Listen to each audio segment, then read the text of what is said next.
Hey guys, welcome back to another episode of Building a Family Business. This is episode 3, and we are going to dive into the world of risk and risk tolerance. So construction businesses tend to be a little bit higher on the risk spectrum, especially if you get into things like spec building. You've got big loans, construction loans, things of that nature. Cash flow can be challenging, but we are going to dive in, and I'm going to kind of grill Wes and Brooks on risk, how they feel about risk, where they are on the risk spectrum, and then how you manage risk, and also think about risk when you're thinking about business partners and people that are involved either in your life and your business. So stay tuned, and this is episode 3 of Building a Family Business. Hey guys, welcome back to another episode of Building a Family Business. I'm Spencer here with Wes and Brooks. Brooks, how's it going today? Going great. Another beautiful day. Yep. Yeah. Fantastic. How about you, Wes?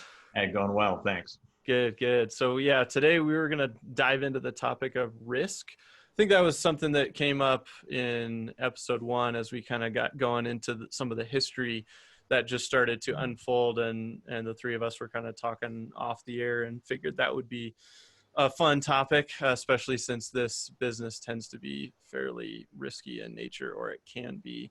But I thought we might just talk about, where we fall on the risk scale to start. So Brooks, as you think about, I kind of think about risk on a spectrum. You might be a high risk or low risk type of personality. You're more, inclined to take risk or not. Where do you think you fall on that scale, and has it changed over time? I would say it's been, I fall, if the scale is 1 to 10, let's say, 10 being the highest risk, 1 being the lowest risk. I'm definitely in the 8 to 9 on taking financial risks. Risks with my physical person, like jumping off a cliff or something like that, I'm pretty low risk. But yeah, don't like heights. Yeah, I'm not big on heights, but definitely on the financial side, tend to be on the higher end of the spectrum for sure. Yeah, and do you know why that is? Do you think it's just inherent, like just part of you, or do you feel like you've inherent. decided? That's how I'm wired, because I think as we delve into it deeper here, we'll find there's other people with different risk tolerances, and I'm still, even now, I'm still pretty high risk, financially willing to take those chances, for a higher return. Sure. Yeah. And Wes, if we're using that same 1 to 10 scale, where do you think you are? And now maybe you had a number in your head before Brooks answered, and then, I don't know if that changed your answer. Brooks, no. I was thinking about that. I assumed you're kind of using a scale of 1 to 10. And I would say 10 is, hey, putting the house and everything else all on black, going to Vegas. That would be my definition of 10. And then 1 would be suspenders and a belt. So, I think that's kind of a 1 or a 0. And I would say, based on Brooks, you said you were 8, 9? 8, 9, yeah. 8, 9? Okay. I would say I'm probably today, I would say that in the past, and I think that's one thing we might want to talk about, is how people's risk tolerances change over time, right? So I would say today that I'm probably a 6, maybe a 7. But I would say that when I started my building career way back in the late 70s, early 80s, my risk tolerance was much higher. I would think it would have been more up in the 8, 9 range as well. And I think that just changes over time as you go through life and have different experiences around risk, and either reinforces your risk level, or it can change that risk level or your tolerance for risk. And I think age has something to do with that as well. Yeah, and so Brooks, you said you probably have been consistent around that 8, 9. So I'm interested to kind of dig into this. Why do you think your risk tolerance hasn't changed much? And then maybe we'll bounce over to you, Wes, and you can talk about why yours has and has gone down. I think it's an interesting question, Spencer, because the my risk tolerance has probably not gone down. My spouse's risk tolerance has gone down. And it may be that that helps moderate. I don't have to moderate or modulate my risk tolerance because I'm married to someone with a lower risk tolerance, probably still a 6 or a 7. But then I'm going to be balanced by that. But for me, risk tolerance was governed by, my desire to, make money. So I'm willing to take more risk to make more money. And maybe that's changes with Wes, what you're saying with age, or it also might change with accumulation of assets. So I don't know what you think about that, Wes. Yeah, no, I agree with that. And that's probably what I would have said. I think, yeah, definitely my risk tolerance was much higher in the past because I could see by using leverage, we could make a lot more money when we started the building business, and we can talk about leverage and the good and the bad of leverage. But certainly at the beginning, I saw all the good parts of leverage, being able to use very little money, borrow money from a bank and be able to make really great returns in the building business. Of course, it's a two-edged sword. But I think that my tolerance level has come down as I've seen, you go through a couple of downturns and some different things. You go, oh, okay, well, here's the darker side of leverage. And so I want to deleverage a little bit. I don't want to have that much exposure. And then once you get to a point where maybe you don't use leverage, then all of a sudden you're going, well, this feels pretty good. At least it did for me. And so I have less desire to go out and use leverage in order to make higher returns. However, I will say that the less risk you take, you do make much lower returns. And so that can be super frustrating as well. So if you have a higher risk tolerance, all of a sudden you'll be going, man, I'm not making the kind of money I should make. Maybe I need to up the game a little bit and take on a little bit more risk in order to do that. Yeah. So on that topic, you always hear that, high risk, high reward. And obviously there's a downside to the high risk as well. As business owners, a lot of people listening are business owners or potentially future business owners. How do you think about managing and balancing that risk? Obviously a lot of us get into business for, maybe that financial upside. There could be other reasons. You have a purpose you're trying to fulfill or a mission with the company. But there's usually a monetary component to it. So how do you say, hey, I need to be on the higher end of this, but are there things you can do to mitigate that risk? And Brooks, maybe you can chime in first and think about your experience over the years. Are there certain things that you thought about or tried to do, saying like, yes, I'm a 8 or a 9, but I'm trying to have my end result like feel more like a 5 or a 6 or something like that? Yeah, that's an interesting question, Spencer, because the challenge we have as small business owners is that we typically have to personally guarantee any money we borrow. And so that's the listeners out there, personal guarantee is you're guaranteeing you will pay this money back regardless of what happens with your business or what happens financially. So it's a personal guarantee, which then typically means you're pledging your house, your assets, for both you and if you have a partner, your partner. And it's nice if you get to a situation where you don't have to pledge those assets and you could maybe get so there's opportunities for guarantees from other people, opportunities to have other people use their money. There's ways, if you're married, you can have your spouse own some of the assets and then you are just guaranteeing personally, so you're putting only your credit at risk. So there's different vehicles that can be used to mitigate that risk. So like as Wes says, you're not putting it all on black at Vegas and hope it works out. Yeah, and I think the other thing you can do too, those are all great ideas.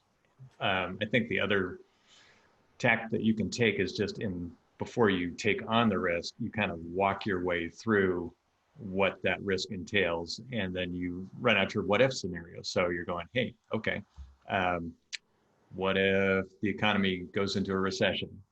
What if I pick up 4 or 5 more competitors? What if, So you kind of go through all these different scenarios and ask yourself, what would I do in that situation, and think your way through what your response strategy is going to be. And then I think once you do that, something that maybe felt like it was an 8 on the risk scale might drop down to a 5 or a 6, because you realize that, hey, I can manage these different aspects. And I think the longer you're in business too, and you see more scenarios, you realize that you can handle a lot of different types of things that come up. And so your perceived risk level of 5 or 6 might be someone else's 10, or your perceived risk level of 3 or 4 might be someone else's 10. So it's really depends on your feeling of confidence and your feeling of competence about handling what could happen if things go south. Yeah, it's interesting you say that, because I was just talking to a buddy of mine and we were talking about this risk spectrum, and he's more into investing in stocks, whereas I'm more investing into real estate and businesses and that sort of thing. And I asked him where he thought I was on the risk spectrum, and I tend to think of myself as a little more conservative, so I might put myself at 5, 6, or 7 or somewhere in there. And he said I'm probably like a 9, and Interesting. yeah. So it's all right. And you guys are kind of laughing, if you're watching this, you can see, but if you're just listening to the audio, these guys are laughing because they probably know me as much more conservative than both of them individually. But it's all, it's all relative. And I think the reason that I think I'm lower on that spectrum is exactly what you were saying, Wes, is that like I invest in generally individual stocks versus like mutual funds or index funds. And people say it's always safer to diversify, but I did a lot of research on those individual stocks, and I dug into their numbers and I looked at where they were going, and I was closer to them. And so I felt a lot more comfortable. And that was kind of what you said, is like that, like competence or confidence in those areas. And same with when I purchased my first rental, I ran the numbers and it was like, well, what's the worst case scenario? And am I comfortable with that? And could I figure out how to manage that? So those were just 2 personal examples, but basically, exactly what you were describing. But I think that risk spectrum is very interesting because it's all relative compared, to what somebody else is, doing with their actions or their dollars and that sort of thing. I was having a conversation with a buddy the other day, and this conversation about, are you a real estate guy? Are you a stock guy? Are you a business guy? And everyone believes in what they really believe in. And so I think the balance coming out of that discussion is, well, you can be spread across several different things, and then understanding each different investment type and using that to your advantage. So if you're an owner of a small business, like we all have been and are, you might invest in your 401k in a certain way. But like for me, I don't know much about the stock market, so I'm all in index funds in my 401k because I'm focused 100% on my own business, not focused on the stock market. So that's how I manage my risk with that, since I know nothing about it. Yeah, I think it goes back to control for a lot of people. If you feel like you can control the outcome. So I would tend to be with Brooks in terms of looking at the stock market going, well, I don't feel like I can control that. So it feels a little bit like going to Vegas, and that's just because I haven't probably taken the time to educate myself so I can make informed decisions and do it in a practical and astute way. So I think once again, it goes back to how can you minimize your risk level just through your educational process and what you're comfortable with in your experience. However, I will say that we do have a relative who shall remain nameless who was very much into real estate. That was the only thing to do. Did not believe in the stock market. It was, just a terrible, terrible thing. People lost all their money in the stock market. This individual was required by a bank for a real estate loan to invest in the bank stock and had to buy a small amount of bank stock. Well, fortunately or unfortunately, the person who did that bought 10 times the amount of stock that they were supposed to buy for this individual. So they were aghast when they found out until the stock tripled. And then this person is now a total devotee to the stock market and has been for probably 30 years. So once again, if you have a little good experience, then you kind of go, well, I want to learn more about this and maybe figure out how this actually works. Maybe it's not a terrible thing. Yeah, that's pretty funny. So going back to kind of the risk spectrum, and Brooks, you had mentioned that your wife maybe averages out your risk. But let's talk about if you're in business either for yourself, but you're in a relationship, and so you've got to think about that part of the risk component, or maybe you don't. And then also if you have a partner or multiple partners in the business. So how do you balance that out? And do you think it's better or worse to have people that are on the, similar risk styles, or is it better to have people that are, different, because you do get some of that balance there? Well, it's interesting because if you're married, then typically all your finances are commingled, and both partners are going to be signing, guaranteeing on loans and things like that. But probably, those conversations you're having before you get married are not about, hey, what's your risk tolerance? That sounds like a fun conversation. Yeah, it sounds like a fun conversation. It certainly wasn't one that Heather and I had. But I think it's a good thing as you're going into business to have those conversations.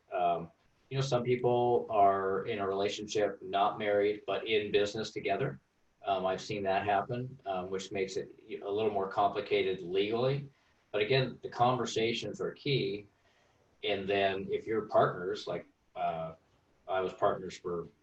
still partners with my younger brother, Todd, and he has a different risk tolerance, and his spouse has a different risk tolerance. So you're managing not just your business partner's risk tolerance, but their life partner's risk tolerance. So you can have a lot of different risk tolerances to deal with. And then you also have age spectrum. So Wes, as you were talking about, you have all these different age spectrums that people are thinking differently depending on their age. One thing too, I think, Brooks, as you're talking about partners, and so lots of partners are 50-50. Some partners are 70-30. They have some other split.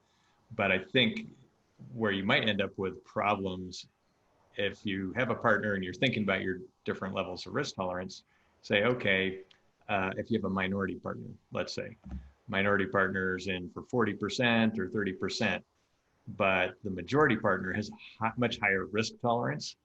And so they may be doing things that the minority partner really can't control, but they feel stressed all the time because of what the majority partner is doing.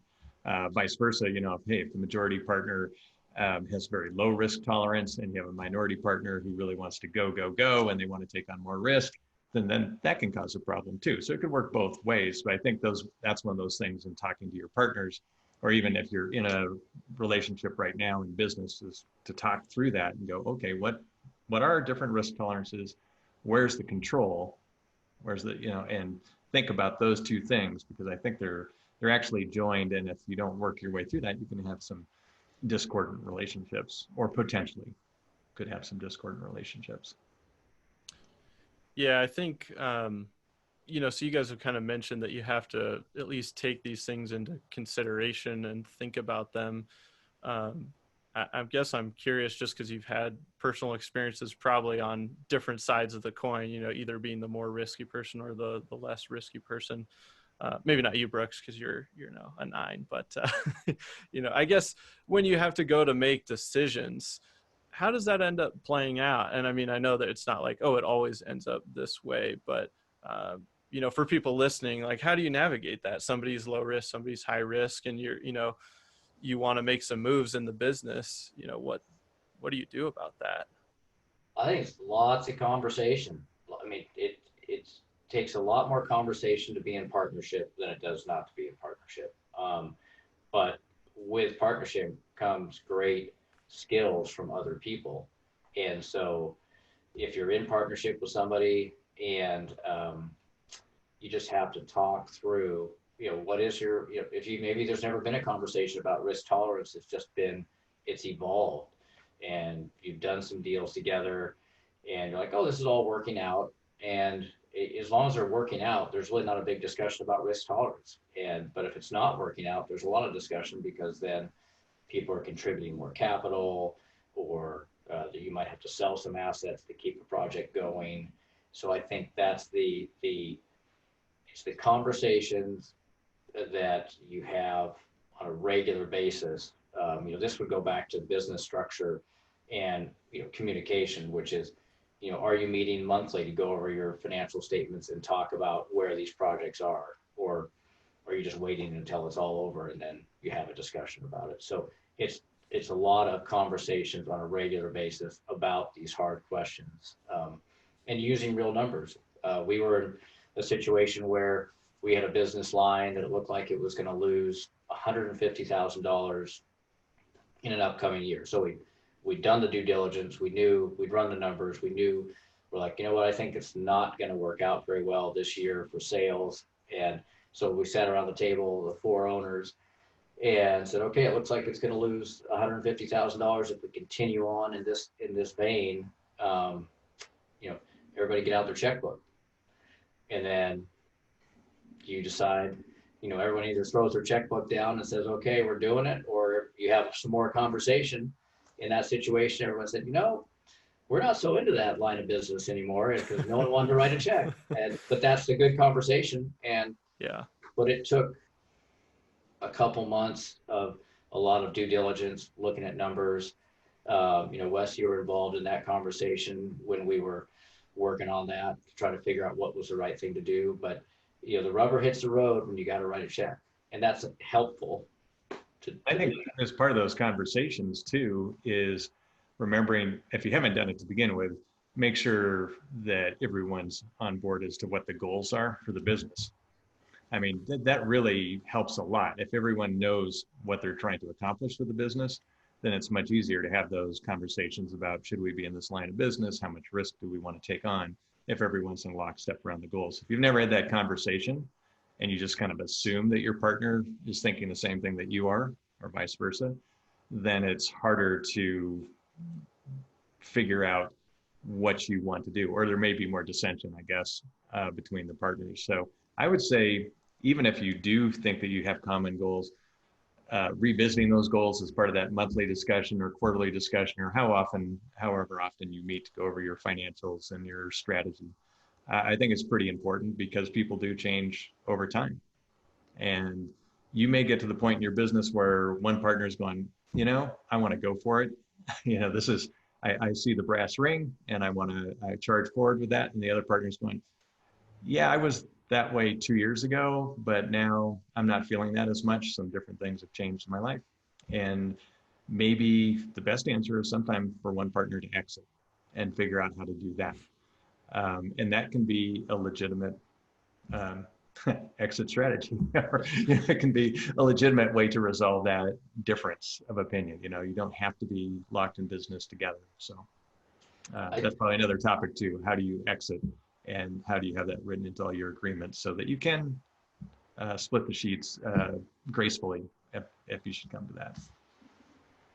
It's one of the interesting things is that as we're having these conversations, is that so many things do come back to good structure, good communication, good goal setting. Because as we talk about risk, everyone's going to have these different risk tolerances, and most likely there hasn't been a discussion about it, because you might have come into the business because you were good at a trade. You might have said, hey, I'm good at this, and that evolved into a remodeling business or a home building business, and then you're just in business, and so you're not having. So some of it's going back, I think, and as you're hearing these different ideas, thinking about, what things should I think about? I mean, I've got a business and it's up and running and things are going great. And then now what are all the things that I didn't think of when I got started? I think, Spencer, I'm not sure if that's the way you feel about your business, but I feel as I look back all the time, I'm always like, oh, gee, I wish I had thought about that sooner. And so then you think about it as quick as you can. Yeah, I think so. I mean, hindsight's always 20/20, but certainly with some of those things that seem to just hit you and you go, oh, like why why didn't we think about this before? Why didn't we talk about this before? And so hopefully, what we're talking about here is having you guys listen and being able to have some of these conversations sooner that are super helpful, because it's interesting. Just I've been thinking about the last couple of episodes as we've been talking, and just a lot of times what you guys say is it just comes back to regular communication around where you stand, where partners in the business stand, where everyone involved kind of stands, whether that's from a risk standpoint or how much they want to be bought into the business standpoint or exiting, or all these things. But what I'm curious is, Brooks, you mentioned kind of the regular cadence of monthly meetings, like looking over financials, and Wes, as you think about these types of conversations, are there some steps that people can take, just kind of tactical things like, oh, a monthly meeting, or do this quarterly, or things that you've done over the years where you've looked back and you say, yeah, that was really helpful because it brought out some of these conversations, or it forced some of these things to happen? Well, I think it goes back to that conversational piece, and we always think that everybody else in business knows what's going on. Our partners know everything that's going on. But if you've done a good job of splitting up the duties, you're working in different parts of the business, whether you have 2, 3, 4 partners.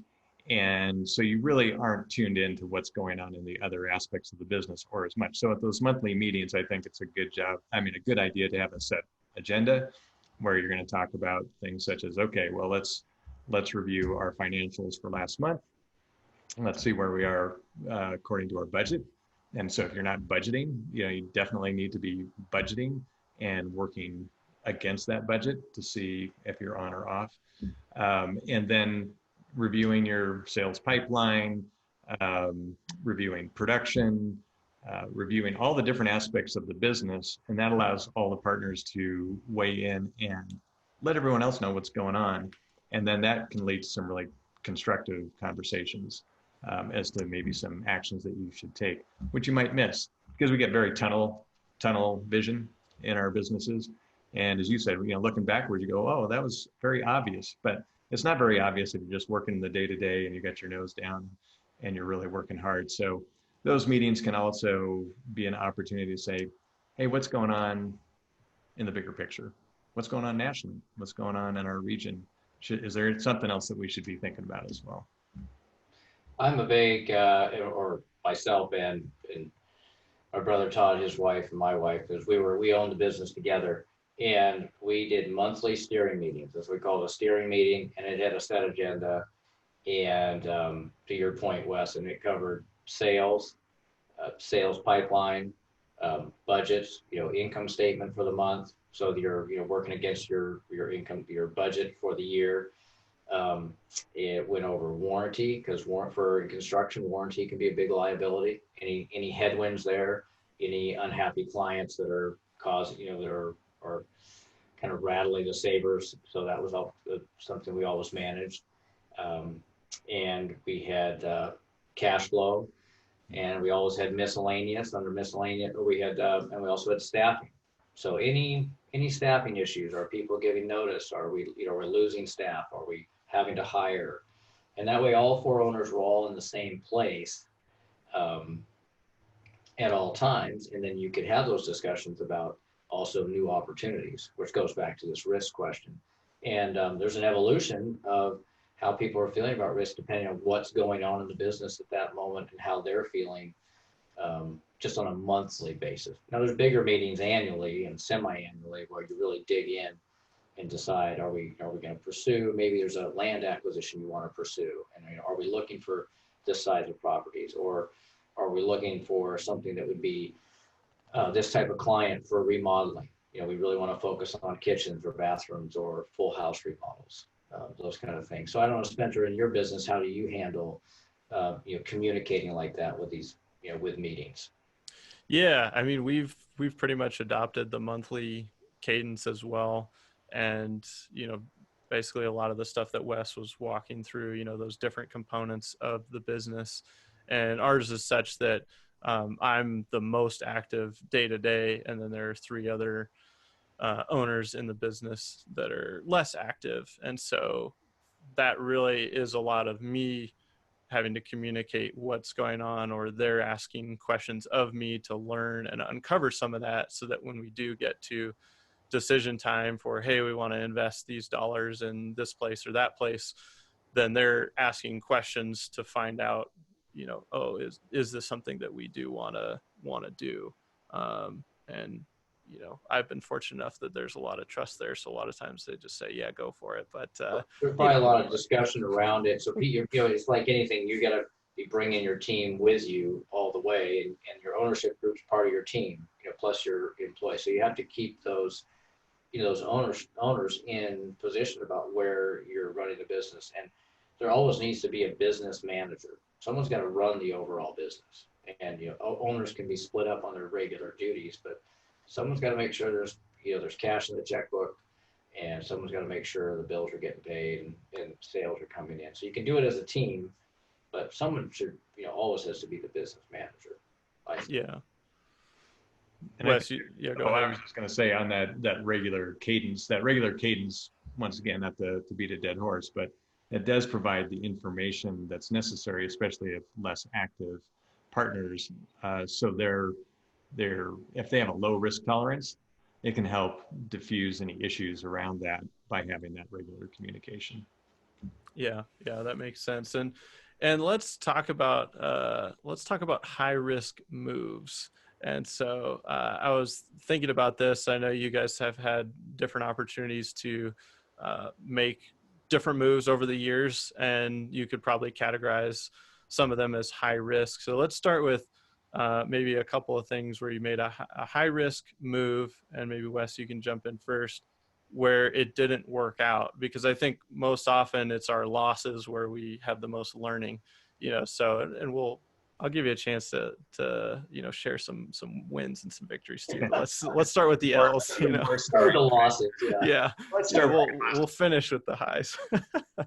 One that pops to mind right away is probably just when the internet was really coming on strong, and there was people were really trying to move their businesses online in terms of online ordering.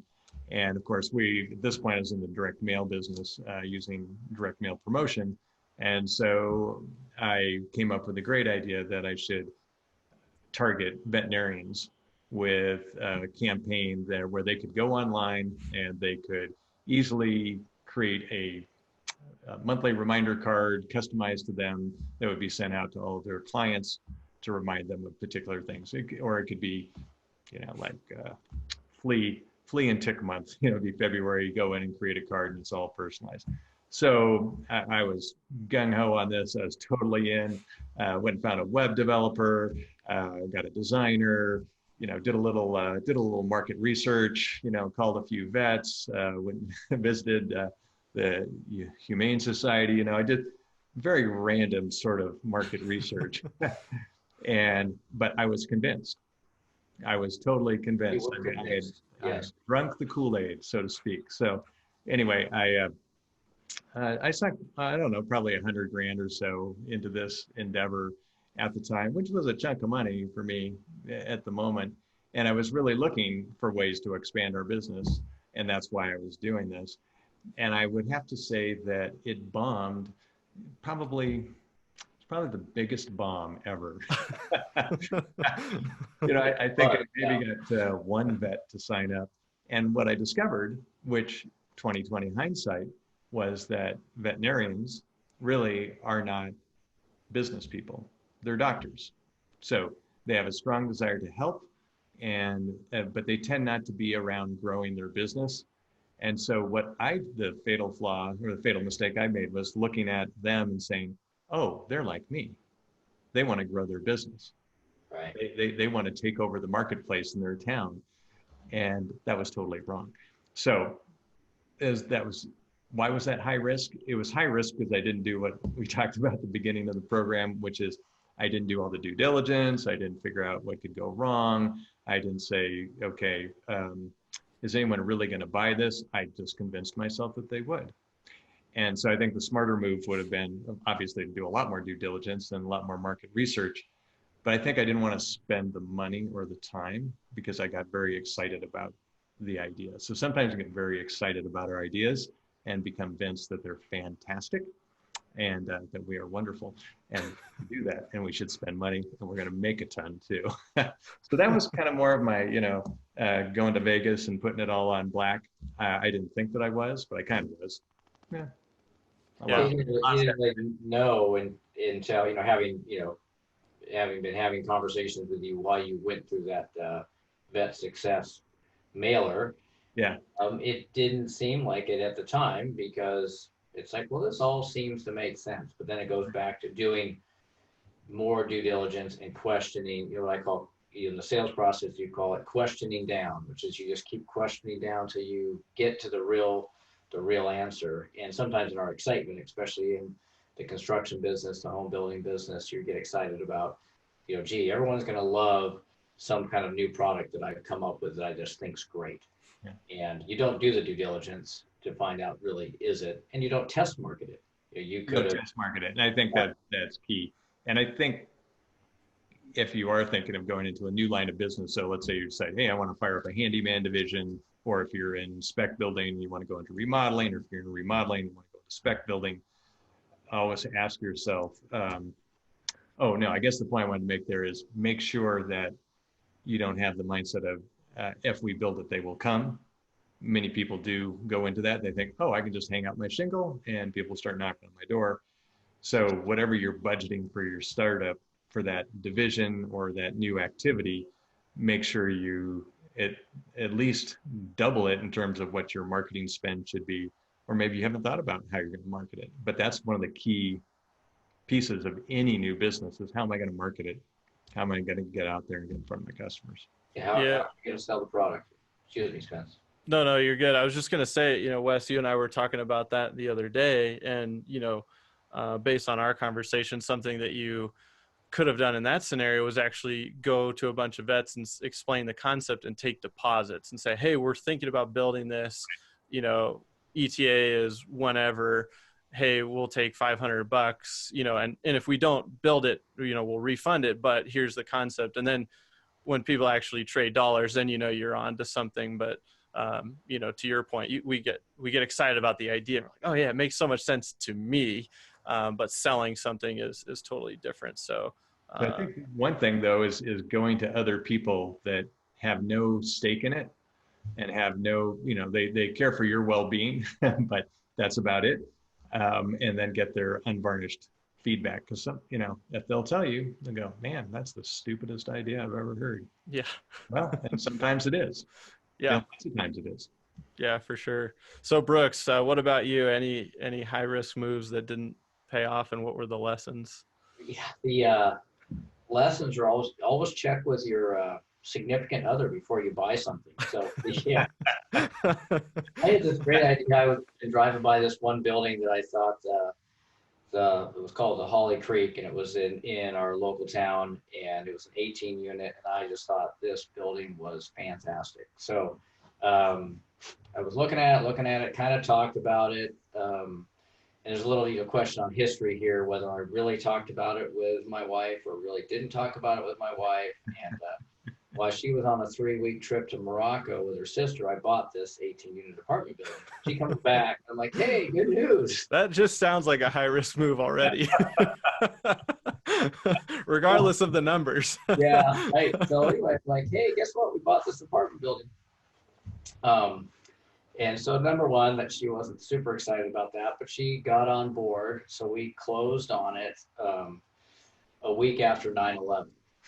So number one, didn't check with my partner. Two, of course, had no idea that what 9/11 would do to the real estate market in our area. So no planning, no deep planning. I'm like, oh yeah, I'll buy this building like every other building I bought with lots of leverage, and it'll work out just fine. Oh yeah. Ended up selling it 3 years later, so 2001, 2, 3, before the market turned around in our area. And, I think I lost $200,000 or something. Yeah, it was just a total miss. Yeah. So anyway, so it was called the Holly Creek. It became known as Hell Creek. And yeah, by the time I got out of it, But yeah, not a lot of due diligence besides driving by and like, yeah, I like it. We did an inspection. I'm like, oh yeah, that'll all be fine. So just total lack of due diligence, not checking with your partners, make sure everybody's on board, because when things get worse, if they're not on board, it just becomes much more unpleasant. Um, and then the building ended up getting sold at the wrong time because there wasn't the commitment to it, because I hadn't done those first few steps. Of course, you could always say now, 19 years later, I should have held on to it because it's quadrupled in value or something. But again, not doing those first steps so that everybody's on board, especially in real estate, because it's a long haul. So I think in real estate, Brooks, I mean, I think human nature in general says that we tend to extrapolate, right? So we always extrapolate either, if the line's going up, we just keep extrapolating up. If it's going down, we keep extrapolating down. And that's not the way it works. Lines bend, and they usually do. I mean, that's probably more common that they will bend either Absolutely. down, right? And so, if you're not accounting for that, you can certainly be in a world of hurt. So. Yeah, and it sounds like in both of those examples you guys just talked about, I mean, excitement was what led to taking the action. And so sounds like, slow down a little when you get ready to make a big move, and just make sure you're checking those boxes, doing a little more research than you think you need, even if things seem to be really good on the surface. And then obviously the communication piece, and if you have partners involved, that step. Because to your point, Brooks, if you would have had those conversations, everyone was excited about it, knowing that there could be potential downside at times, you may have held on to it, if you had the buy-in. And I think that was a good point. Yeah. And the other, just something that jumped in my head as you were saying that, Spencer, is that, it's easier if you write small checks to start with to kind of measure your commitment. And I think that's helpful. You say, okay, if you're talking here, you got multiple partners, you're like, this is a great idea. Let's everybody just let's contribute capital to this idea. And that really just helps to determine whether people really want to do something. Because sometimes people sit in a meeting and go like, yeah, okay. And the money's coming out of the company checkbook. Which say if it's something new, it's like, oh, it's a land acquisition that you're like, this is something that we haven't done before.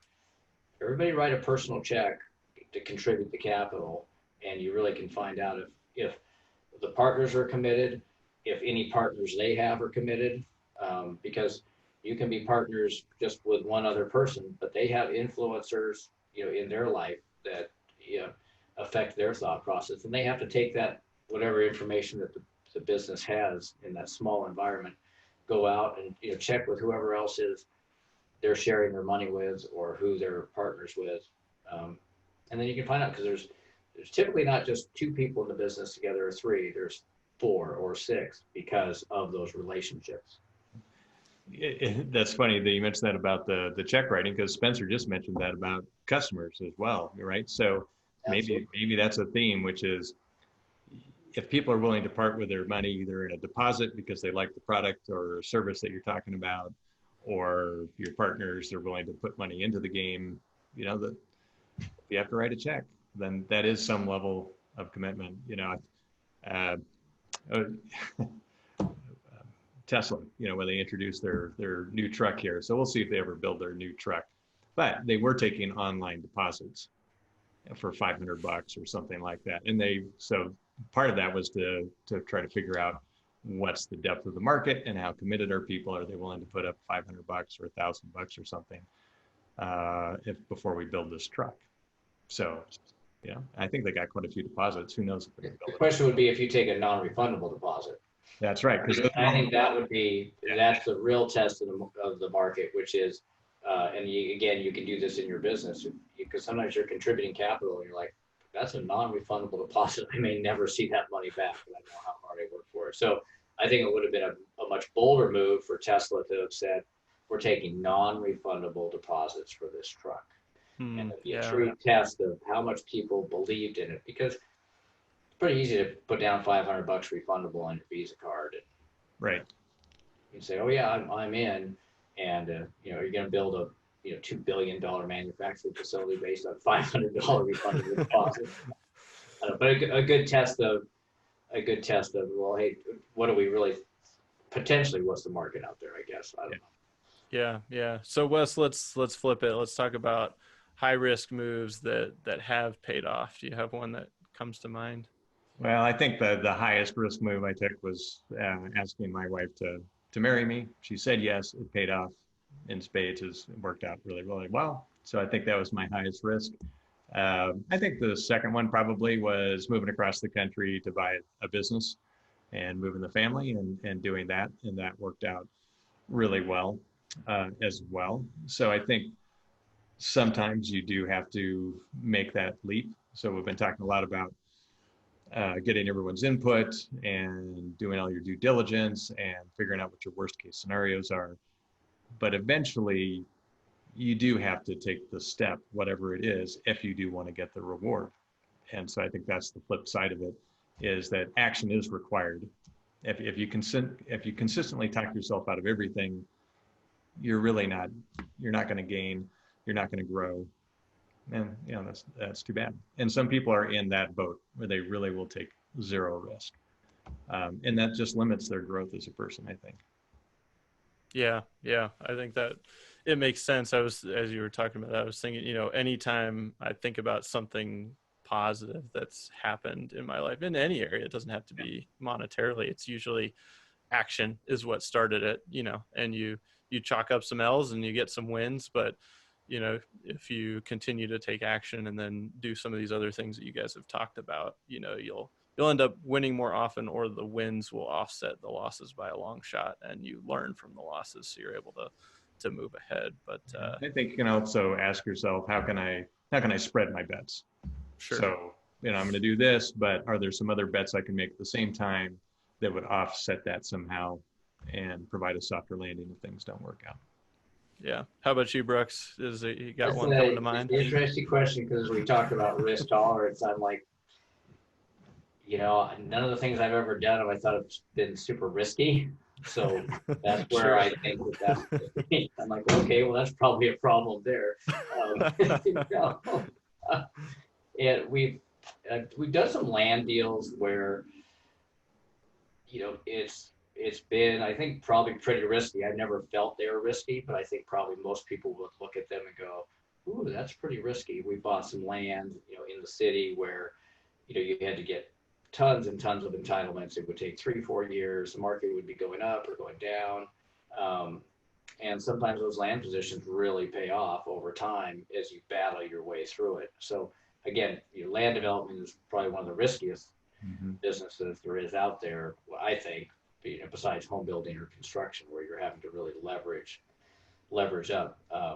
But yeah, we had some land deals that went really, really well. Probably the most risky thing I've been doing recently was actually closing our construction business and saying, okay, I'm going to go do something else. And, with not knowing what that would be. So I would say that would be pretty risky from the way I'm looking at it right now. Sure. Yeah, because you knew that world, right? So the risk is in the unknown in that scenario. Cool.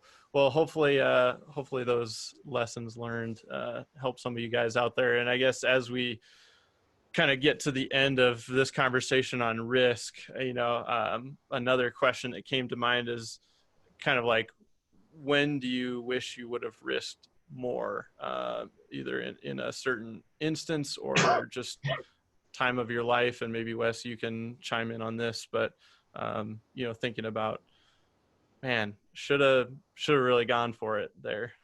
Yeah, I'm going to kick it to Brooks, because Okay. I'm thinking about that question. I need to think about that a little bit more. Yeah. Brooks, you have I think for me, when you could risk more question, really, it's always easy to look back and say, oh, well, that went so well. I should have, instead of investing $100,000, I should have put, $1 million if I had it. And I think the way for me to think about it has been, I should have risked more by talking to more people about different ways of doing deals.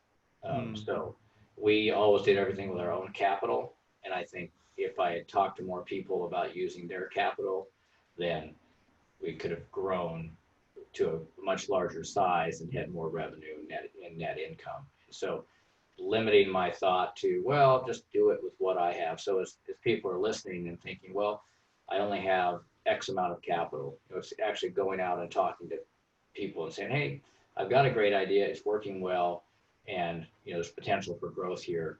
Are you interested in investing, as a limited partner or something like that? And I think that's probably the thing that I, looking back, would have said, okay, using other people's money could have allowed for greater growth instead of just looking at. And then that's a way of mitigating risk. You're not putting all your own money on the table. You're asking other people to believe in what you're doing. So yeah, there's loss, but it's not going to be all your money. So you're sharing the gain and sharing the risk. So I don't know, but what do you think about that, Wes, based on? Oh, no, I think that's a great example. And as you were saying that, I guess I was thinking maybe in a slightly different tact. I think we can always risk more personally. So, as I think about myself as going through life, I think, I definitely could have risked more around doing things that I was pretty uncomfortable with and expanding those skill sets, which I think would have reduced my risk maybe on the business side. So, if you're afraid of public speaking, doing more public speaking. If you're afraid of writing, if you're afraid of calling on customers, risking more around those areas, which will then allow your business to grow and you to grow as a person. I think, I don't know, comfort is the kind of the baseline for all of us, or not for everybody, but certainly for me. So I think if you're too comfortable, then you're probably not growing and you're probably not risking enough. And I think it's an ongoing thing. Yeah, that's a good point. It's just making yourself a little bit uncomfortable. Yeah. So for us, it's certainly, I was doing deals where I was feeling uncomfortable. It's just it was a gut check. Well, how uncomfortable do I feel? Right. And if the more comfortable you felt, probably the less risk and the less opportunity for returns. The more uncomfortable I felt, it was like, oh yeah, this is getting a little bit sketchy out here. But you can do that with your, like you say, Wes, like, yeah, I would never, for me, highest risk thing would be for me to stand up in front of somebody and give a speech. Yeah, that would be it. That would just be off the charts. Never be willing to do that. But making yourself uncomfortable in many different ways to try to grow as an individual or as a business. And, I think your business only grows as much as you do. So, absolutely. as all of us, we're all small business owners or been small business owners, and sometimes that's a small business just because that's what we want and that fits in with our goals, which is great. But I know that there's a lot of small business owners out there that would like to be a lot larger. And I guess my only suggestion would be look at yourself and ask, what can I do for myself to expand my skill sets and to push myself in ways that then the business can follow along behind me. Good point. Yeah, I like that. And it was interesting listening to both of your answers. You answered it differently, but really at the core of that, it was knowledge, because Brooks, you said, well, I would have looked for other ways or looked to other people to maybe like get some capital or something. And really it was expanding your knowledge base of how do you do deals? Can you do it differently versus I just know this one way and I'm just repeating it and you can only go so fast. But if you have the expanded knowledge, suddenly, you can go faster, but to your point, risk was lowered. And same with what you were talking about, Wes, which was, hey, if you continue to put yourself in these uncomfortable situations, now you've had more life experience, you have experience across different aspects and channels. And so suddenly you may be looking to other people like you're taking more risk, but to you, it doesn't feel as risky because you have the knowledge and the experience or the skills. So interesting that you guys both said that. But any final thoughts on risk as we wrap up for today? I think this has been pretty awesome. I guess the only thing I'd say is, don't put it all on black, Vegas, but certainly do go out and risk something, go out there and play the game. You only got one shot to do it. So. Yeah, I would agree. Take the risks, ask the hard questions about, hey, how can I mitigate the risk? How can I make sure this is, even if it's a failure, it's not, a business ending failure, but continue to, risk so you can see some rewards. Very cool. Cool. Well, good thoughts to end on. And thanks again, everybody, for tuning in. We'll see you next week for another episode of Building a Family Business here on Builder Funnel Radio. Hey guys, thanks again for listening to Building a Family Business here on Builder Funnel Radio. Again, I always like to hit you guys with some takeaways. So today was all about risk. And I think a couple of good takeaways are one being what we just talked about right at the very end. And that was basically expanding your knowledge base. So Brooks's example was, hey, I wish I would have known about more ways to do deals. That would have allowed him to go faster, but it also would have allowed him to minimize some of that risk. So I think as you expand your knowledge base, your skill set, you can actually capitalize on higher reward opportunities that come with higher risk, but you're actually minimizing the risk involved. And then what Wes said was basically forcing yourself to grow and basically the business not being able to grow until you as an individual grow. And so looking for those ways to get uncomfortable. And so I like, as a good action item, thinking about things that make you uncomfortable and trying to take a step into that zone this week, something that can put you in that uncomfortable situation. And that immediately starts to force that personal growth, because ultimately, as you do things that are uncomfortable, you start to get more comfortable with them, and then you can push to the next level. And so that by definition is how you grow, is becoming uncomfortable and putting yourself in those situations. And then the second big takeaway was really around communication. And so figuring out what your risk tolerance is, what your business partner's risk tolerance is, people that are in your personal lives. And if you're involved in taking risk, it's important to have these conversations, see where people are, and getting buy-in when you make different moves and make these, decisions. And so I think those two takeaways were really big from this week's episode, and really appreciate you guys tuning in. We'd love your feedback on this new show. Again, thanks for listening, and we'll see you next week on Building a Family Business here on Builder Funnel Radio.